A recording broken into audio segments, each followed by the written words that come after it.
పేరు శేషరత్నం. గరుడ న్యూస్ కి స్వాగతం. ముందుగా ఈనాటి వార్తల ముఖ్యాంశాలు.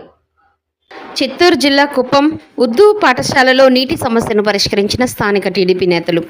కుప్పం మున్సిపాలిటీ కొత్తపేటలోని ఉర్దూ పాఠశాలలో కొన్ని సంవత్సరాలుగా నీళ్ల సమస్య ఉందని తెలుసుకున్న మాజీ ఎంపీటీసీ కృష్ణ తన సోదరుడు 11వ క్లస్టర్ కన్నం దృష్టికి తీసుకుపోవడంతో ఆయన వెంటనే స్పందించి మున్సిపాలిటీ కమిషనర్ చొరవతో మాజీ ఎంపీటీసీ కృష్ణ నేతృత్వంలో వెంటనే ఉర్దూ పాఠశాలలో నూతనంగా మోటారు ఏర్పాటు చేసి కుళాయిలు మరమ్మతు చేయించి నీళ్లు అందించడం జరిగింది. ఈ కార్యక్రమంలో కొత్తపేట తెలుగుదేశం పార్టీ నాయకులు ఉదయ్, ఖదీర్, దిలీప్ తదితరులు పాల్గొన్నారు.